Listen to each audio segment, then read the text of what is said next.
राष्ट्रीय अध्यक्ष जी आज से ग्लोबल समिट शुरू हुआ, क्या कहेंगे? प्रारंभ किया आज ग्लोबल इन्वेस्टर समिट का आयोजन होना और जमीन पर चीजें पहुंचना जो उद्योगपति आए हैं जब तक उन्हें सहूलियत नहीं मिलेगी और कानून का भरोसा नहीं मिलेगा, जमीन, पानी, बिजली और जो इस तरीके से आज सकती है कि अगर वो नहीं होगी तो कोई उद्योगपति आपके यहाँ कारोबार नहीं आएगा। तो उद्योगपति हैं, उद्योगपति कभी महाराष्ट्र जाते हैं, कभी बंगाल जाते हैं। अभी हाल ही में मध्य प्रदेश में इंदौर में बड़ी संख्या में उद्योगपति गए थे, कई बार गुजरात बार जाते हैं। सवाल ये है कि आप उनको क्या इंसेंटिव दे रहे हो, और हमारे मुख्यमंत्री तो इतने कंजूस हैं कि वो कुछ देंगे ही नहीं। जब आप कुछ नहीं दोगे तो क्या आपके यहाँ इन्वेस्टमेंट आएगा? हमें उम्मीद है कि मुख्यमंत्री जी ज़्यादा से ज़्यादा इंसेंटिव देंगे, जो उन्होंने इंडस्ट्रियल पॉलिसी बनाई होगी उसके तहत सुविधा देंगे, जिससे कि यहाँ पर उद्योग कारखाने लगें और नौजवानों को नौकरी रोजगार मिल जाए।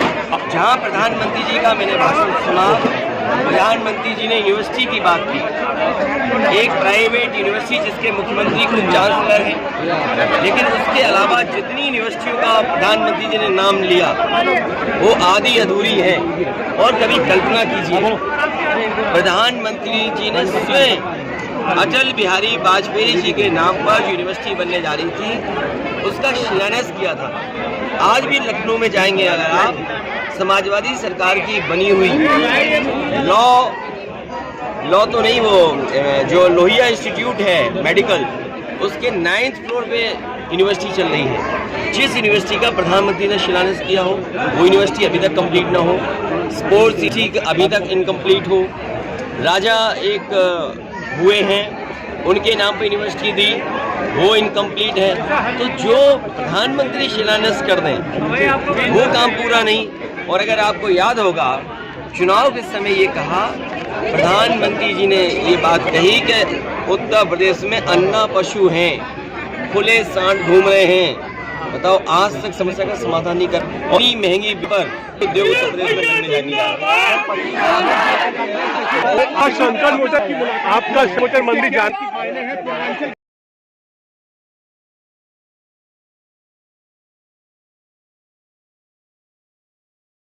मानते हैं भगवान विष्णु के जितने हमारे उनके वो हैं, सबको मानता हूँ। बजट पेश होने वाला है, उसको लेकर के क्या रहेगा उत्तर प्रदेश का बजट? मैंने आपसे कहा कि मुख्यमंत्री जी का दिल दिल्ली वालों से भी छोटा दिल है, तो इस उत्तर प्रदेश को कुछ मिलने वाला नहीं है। मैं आज भी कह रहा हूँ कि ये सरकार बड़े दिल वाली बन जाए, आज उद्योग कारखाने उत्तर प्रदेश में लगने लगेंगे। जिस दिन ये बिजली सस्ती देने लगेंगे, एक कारखाना नहीं लगाया इन्होंने, आप पूरा उत्तर प्रदेश देख के आ जाइए, अगर एक भी इन्होंने बिजली का कारखाना लगाया हो।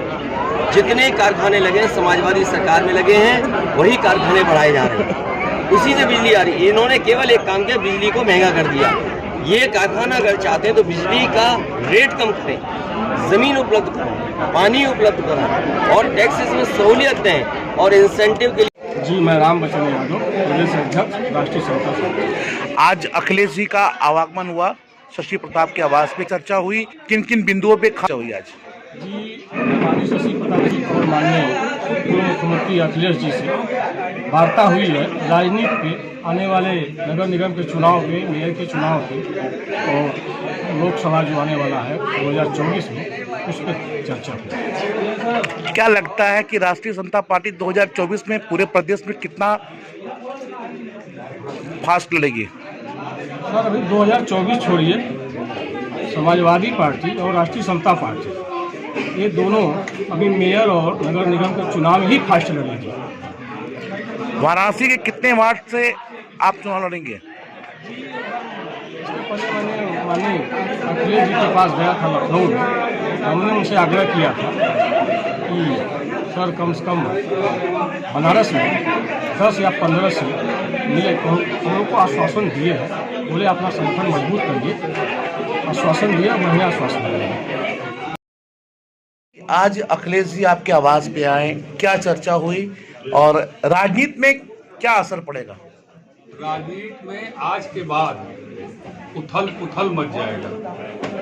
और ये जो मेयर और सभासद का चुनाव है ना, ये लोग अभी और टाल के ले जाएंगे कि अभी अखिलेश यादव जी जिस हिसाब से भ्रमण कर रहे हैं जिलेवार, और जो उनके कार्यकर्ताओं में जोश और जज्बात दिख रहा है, उससे आने वाले सभी चुनाव में अखिलेश यादव जी की टीम और राष्ट्रीय समता पार्टी की टीम सबको पटक के रख देगी। क्या लगता है 2024 के चुनाव में राष्ट्रीय समता पार्टी कितनी भागीदारी करेगी उत्तर प्रदेश में? 100% भागीदारी करेगी अखिलेश जी के और समाजवादी पार्टी के साथ। सुभाषपा प्रमुख ओम प्रकाश राजभर का बयान है, जिलों का नाम परिवर्तित करने का मांग किया उन्होंने, क्या कहना चाहेंगे इस पे? पहले ओम प्रकाश राजभर जी का और उनके परिवार का नाम बदल दिया जाए, तब जाके जिले का नाम बदलने की प्रक्रिया शुरू किया जाए। ओम प्रकाश राजभर जी का नाम महा झूठा राजभर रख दिया जाए और उनके पुत्रों का झूठा राजभर नाम बदल दिया जाए, और अपने परिवार का पहले नाम झूठा राजभर के नाम से बदल ले, उसके बाद जिलों के बदलने का नाम की प्रक्रिया करें।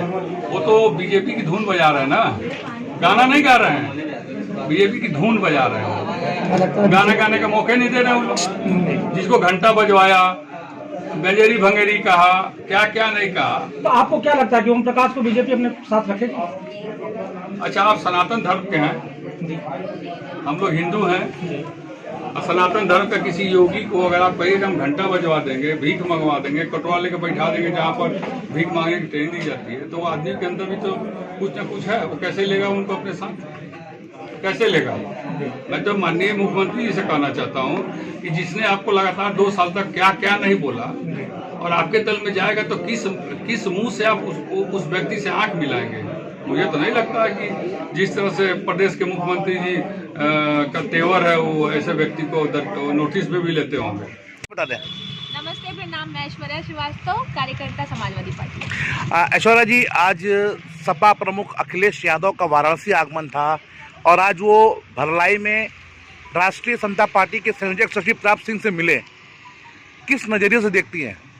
देखिए, सबको एक साथ जोड़ना है, और ये जो यहाँ पे जो उनका 2 दिवसीय दौरा था, वो मुख्यतः कार्यकर्ताओं से जुड़ने के लिए, कार्यकर्ताओं से मिलने के लिए था।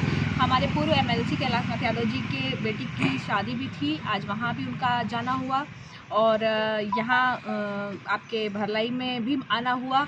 तो कुल मिला के यहाँ कार्यकर्ताओं से मिलना, और आपको मैं बताऊं कि इस 2 दिवसीय दौरे में माननीय राष्ट्रीय अध्यक्ष अखिलेश यादव जी यहाँ की बनास की गलियों में भी घूमे, यहाँ की कचौड़ी का भी स्वाद लिया, यहाँ की मलइयों का भी आनंद लिया, यहाँ का चाय भी चखा।